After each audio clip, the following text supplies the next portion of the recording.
আজকের খাবার রঙিন কার্পু মাছ দিয়ে টমেটো বোনা।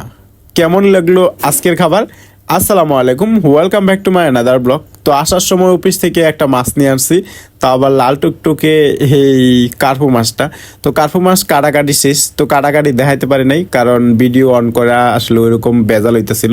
তো এই দিক দিয়ে কার্পু মাছ ভাজার জন্য হলুদ আর সামান্য মরিচের গুঁড়া দিয়ে দিছি, দেন একটু টেস্টের জন্য লবণ, আর পরিশেষে একটু তেল দিয়ে নিবো, তাইলে পরে মাছগুলা মানে হইব না, মানে তাড়াতাড়ি লাগিয়ে দেবো না, এর জন্য আর কি। তো এগুলো হাত দিয়ে ভালো করে মাখিয়ে নিবো।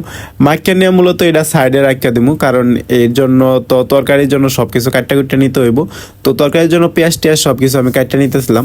তো এখানে 4টা পেঁয়াজ নিছি। প্রথমে পেঁয়াজগুলো ভালো করে কাটতে নিলাম। পেঁয়াজগুলো কাটতে নেওয়ার পর পেঁয়াজগুলো ভালো করে পুলি পুলি করে নিছি। এবার পেঁয়াজ পুলি পুলি করা শেষ হয়ে গেলে কিছু টমেটো কাটতে নিব। বুঝতেই পারছেন আজকে টমেটো দিয়ে এই লাল লাল কার্পু মাছের বোনা বানাবো, তার জন্য আর কি।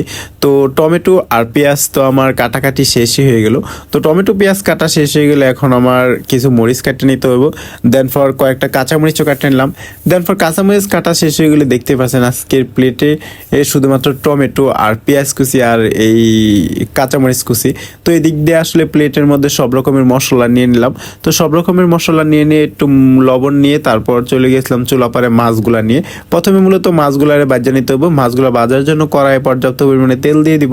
আর তেল দেওয়া শেষ হয়ে গেলে মূলত এখানে আমি মাছগুলো একে একে দিয়ে দিব। তো মাছগুলো দেওয়া শেষ, এবার এক পিস হয়ে গেলে আরেক পিস উল্টে দিব।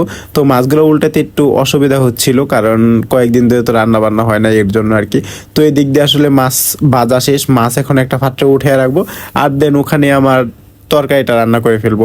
এবার আরেকটু তেল দিয়ে তারপর তেলের মধ্যে দিয়ে দিয়েছিলাম পেঁয়াজ কুচি। তো পেঁয়াজ কুচি দেওয়া শেষ হয়ে গেলে মূলত এখন দিয়ে দিতে হইব এখানে এই সব রকমের যে মশলা বানাইছিলাম, যে মশলা, ওই মশলাটা দিয়ে দিব। দেন মশলা দিয়ে এটা ভালোভাবে কষিয়ে নেব। একদম মশলা লাল লাল করে কষানো শেষ হয়ে গেলে তারপরে এখানে টমেটো যাবে। তো এই দিক দিয়ে লাল লাল কষানো শেষ, এবার টমেটো দিয়ে দিব।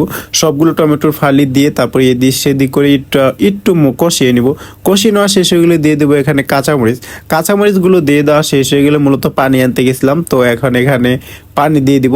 পানি দিয়ে দিলে মূলত এটা একটু একসাথে মিক্সার করে নেব। তো মিক্সার করা শেষ হয়ে গেলে দিয়ে দেবো বেজে রাখা সব মাছগুলো।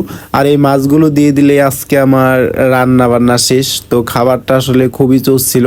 কার্পু মাছ দিয়ে এই টমেটোর বোনা কিন্তু খুব বেশি টেস্ট লাগে। তো এটা ঢাকনা দিয়ে ডেকে দিয়ে তারপর 10 মিনিটের জন্য রান্না করে নিতে হবে। দেন পর 10 মিনিট পর রান্না করার শেষে আমি ফিরে আসছিলাম। তো এসে দেখি আমার এটা একদম হয়ে গেছে, একদম গ্রেভি গ্রেভি হয়েছে, যদিও একটু মশলা টাইপের হয়েছে। তো এরকমই খাইতে আমি খুব বেশি পছন্দ করি, মানে টমেটো দিয়ে সব রকমের তরকারি আমার খুব বেশি ভালো লাগে। এবার ভাত খাওয়ার পালা, চালো চালো খাই, খুবই খিদা লাগছে। এখন প্রায় ঘড়িতে 10টা বাজতেছে। তো একদিক দিয়ে তরকারি, তো তরকারিটা আসলে একটু নামিয়ে নিলাম, দেন তরকারি একটু ঠান্ডা হয়, তখন ভাত বেড়ে নিছি। দেন পর ভাত বেড়ে তারপরে এই ভাতের মধ্যে নিয়ে নিব এই যে তরকারি। তো ওখানে বড় একটা মাছের চাকা দিয়ে তারপর একটা টমেটোর সাইলেজ দিয়ে নিয়ে নিলাম আমি আমার ভাতের এক সাইডে। তো এটা এখন মজা করে খাওয়ার পাড়া। একটু গ্রেভি নিয়ে নিলাম যেন ভাতগুলো মা খাইতে বেশি একটু টেস্ট হয়, তার জন্য একটু ঝোল আর গ্রেভি নিয়ে নিছি। দেন পর এখন ভাত মাখিয়ে বিসমিল্লাহ বলে লঙ্কা দিলাম। তো আলহামদুলিল্লাহ এটা আজকের খাবার অন অফ দ্য বেস্ট ছিল। তো কেমন লাগলো আপনাদের কমেন্টস করে জানাবেন। যদি ভালো লাগে অবশ্যই লাইক কমেন্ট শেয়ার করবেন। টাটা বাই বাই, সবাই ভালো থাকবেন।